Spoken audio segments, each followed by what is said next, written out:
Hi everyone, I'm Dr. Kimberly Johnson, affectionately known as Dr. Kim. I'm a practicing medical doctor and a skincare enthusiast. In this video, I'll be talking about cleansers, which is one of the most important parts of your skincare routine. So we'll be looking at the different types of skin, the different skin challenges that you may have, and how to choose the best cleanser to get the best result. So if you like how this sounds, get your pen and paper and let's go.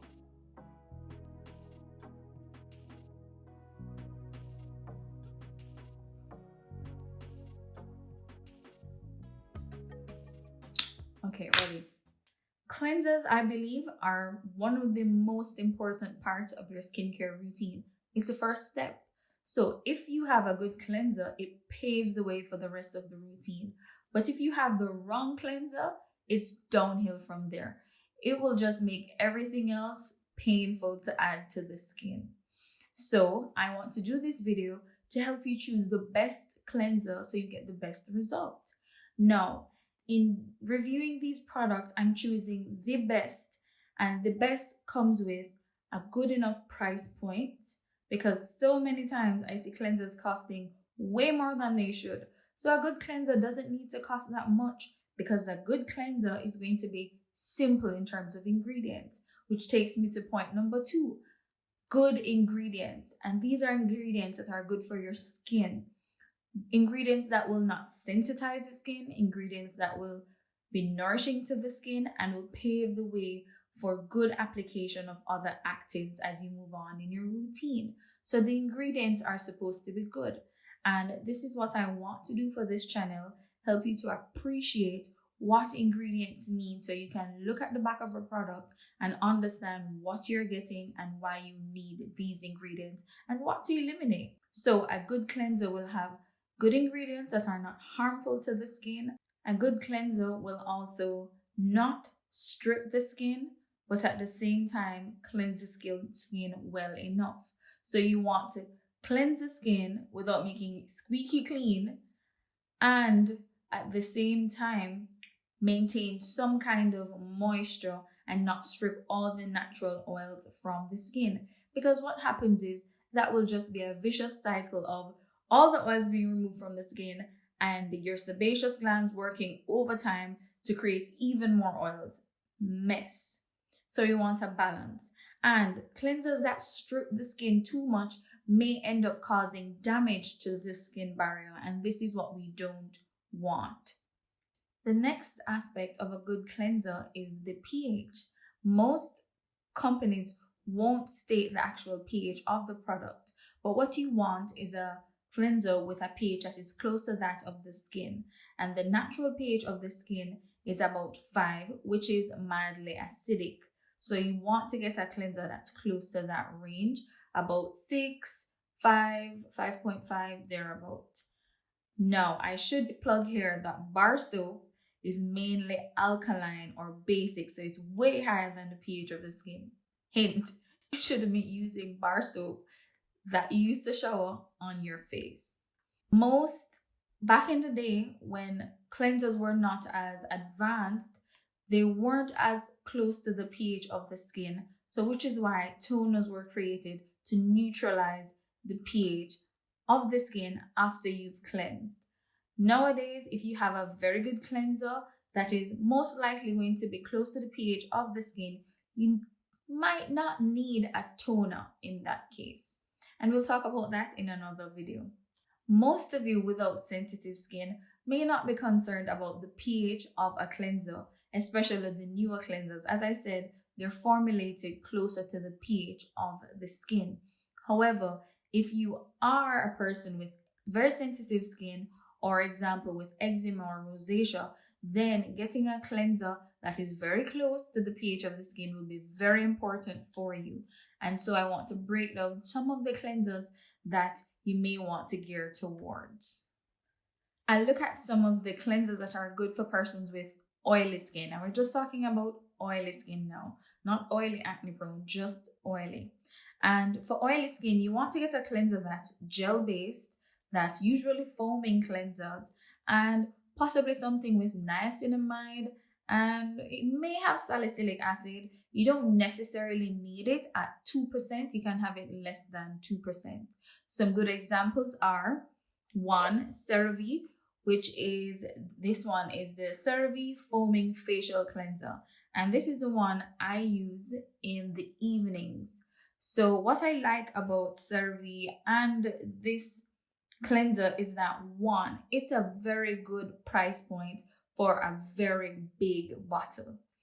Two, it has ceramides, and ceramides help to restore hydration and rebuild the skin barrier. So it will clean the skin, but it will not cause the skin to be dry and damage the skin barrier. So that is very good. And I've been using this since 2014. It's one of the few cleansers that will make my skin feel clean without making it feel dry or tight. It also has niacinamide and hyaluronic acid. So as I spoke about, niacinamide helps with oil control, and hyaluronic acid will help to pull water back into the skin. So it's very good, and all the other ingredients are actually very good for your skin. Another good cleanser for oily skin would be the Dermovia Skin Cycle Pro Beta Exfoliating Cleanser. And this one I also love very, very much. I use it again sometimes at the end of the day.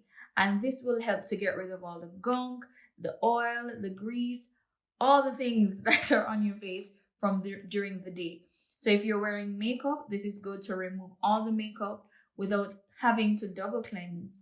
For me, if I'm wearing, say for instance, a tinted sunscreen or a heavy mineral sunscreen, then this is the cleanser I will draw for, because it will remove everything without having to double cleanse, and I don't feel stripped and dry.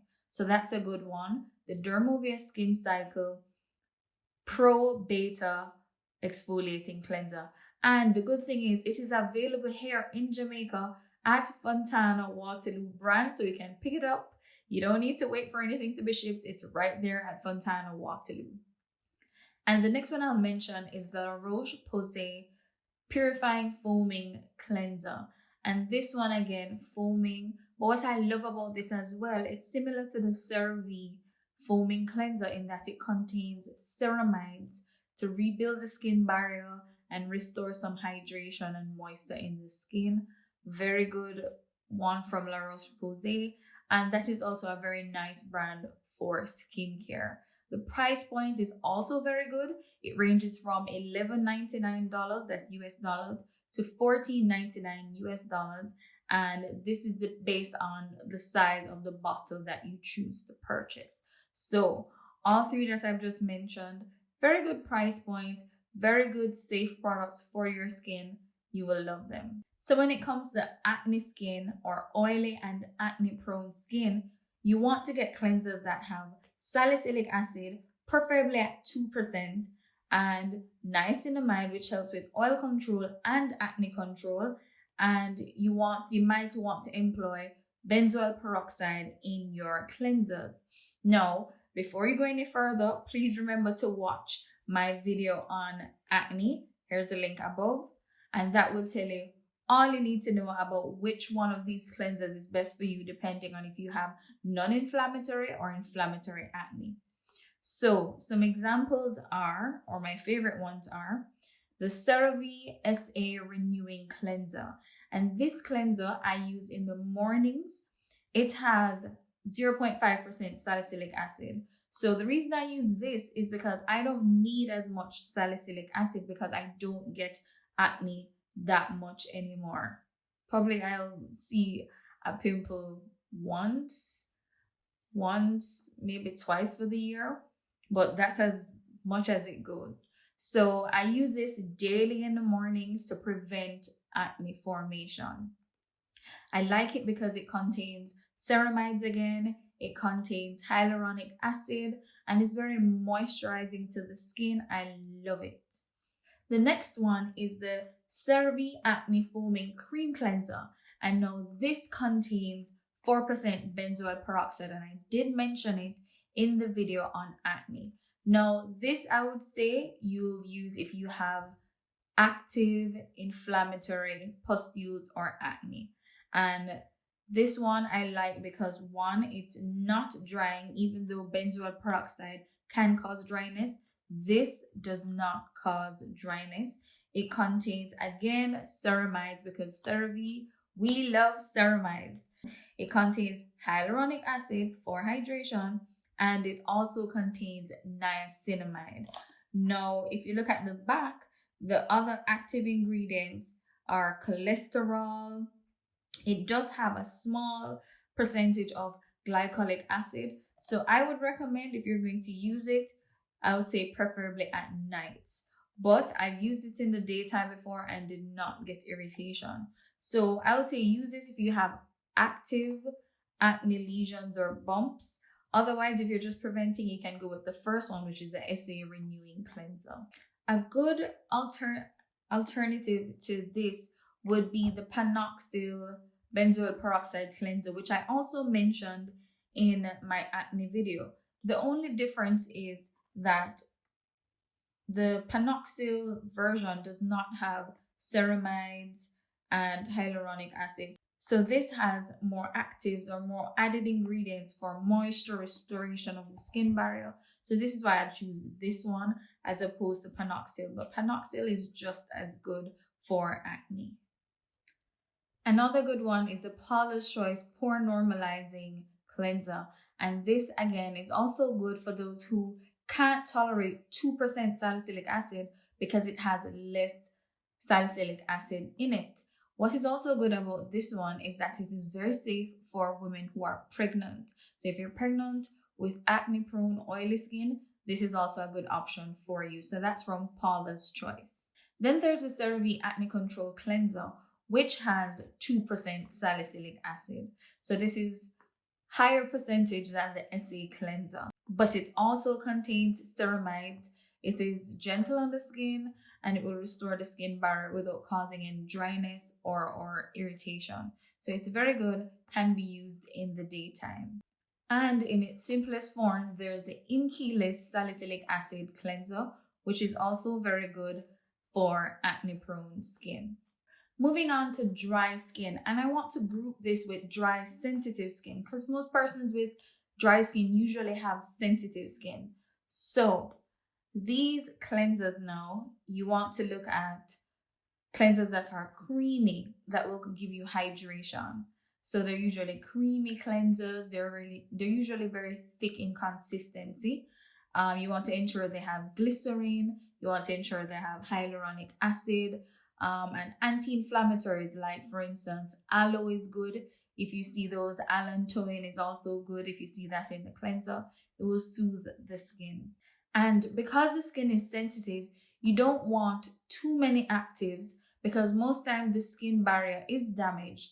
So you want to focus on hydration and moisture, but you also want to ensure that there are no fragrances. So if you look at the back and you see perfume or fragrance or masking fragrance, stay far from those because fragrance will cause sensitization of the skin, or it can make you sensitive to other ingredients in the product that you weren't initially sensitive to.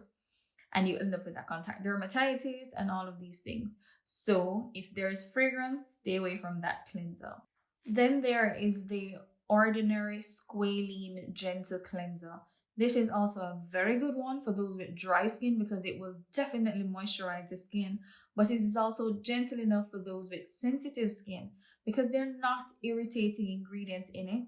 It has glycerin, water as some of the first set of ingredients, Squalane, so that is very good to use, and it is a very good price point at about $7.99. One of my favorites in this batch for dry and sensitive skin is the CeraVe Hydrating Cleanser. Now, it contains almost zero actives. It contains ceramides, it's creamy, so it will definitely hydrate the skin without stripping, and it will restore some moisture to the skin. So this is good for those with very dry, sensitive skin, those with acne-prone skin. You want to get the CeraVe Hydrating Cleanser. Another one is the Vanicream Gentle Facial Cleanser. Again, very good price point. It is about $8.78. It is large enough bottle, very simple, hydrating, moisturizing ingredients. So that's a very good one to get as well. Another good one is, which I really like, is Aveeno's Oat Cleanser. So this, I'll put the bottle here. So this one, a very good price point as well, is about $8, and it contains oat, which is very good for soothing the skin. So this is good, especially for persons with sensitive skin, eczema skin. Definitely you'd want to gear towards this one as well. Another one I want to mention here, and I mentioned this last because it's kind of tricky. So it's a simple moisturizing facial wash. Now, while simple products are very good, as it says, they're simple, they have very little actives, they're supposedly for sensitive skin, and truly so, they're fragrance free. The issue is it contains ascorbic acid. And again, go ahead and watch a video on vitamin C and how I spoke about ascorbic acid versus the different vitamin C derivatives. Now, the reason I mention this with some hesitancy is it is moisturizing, it's creamy. However, if you have sensitive skin, I would say it's probably not the best because it contains ascorbic acid, which can be or may be irritating to some persons. Now, they get away because it's a cleanser, so it's wash off. So if you have dry skin, you may be able to use it, but if you have very, very sensitive skin, I would not choose this option. I'd go with one of the previous options discussed, because the ascorbic acid, even though you're washing it off, it may cause some irritation to the skin. And lastly, I want to talk about those with dry skin, but they still have acne. So dry acne skin. And my recommendation would be getting a creamy cleanser, but still using salicylic acid in your cleanser. If your skin may be sensitive, so you want to get something that has a small amount of salicylic acid as opposed to going exactly at 2%. Now, one good recommendation, again, from Cerave, is the Cerave Hydrating Cream to Foam Cleanser. This is one of the newest cleansers that they have. So don't get confused with the Hydrating Cleanser. I know I did initially, then I realized, it's cream to foam. But then when you look at the ingredients, which is why it is so important to look at ingredients, it contains salicylic acid. So which is why it is good for those with dry but acne-prone skin. So it will hydrate, but it will help to fight acne or prevent acne. I hope this was a helpful guide in directing you in how to choose the best cleanser for your skin. As I said before, there are so many more I could talk about, but you'll be sitting here forever and we don't want that. Nobody wants to be staring at me forever. So if you have more that you want an opinion on, just comment down below or comment on Instagram or Twitter and we'll have a discussion. As I move along, I'll be doing more specific videos for different routines, and you'll see product reviews that will bring up more of the other products that you didn't hear mentioned in particular videos. So don't worry, guys. Thank you so much as usual for watching, and you'll catch me in the next video. Bye.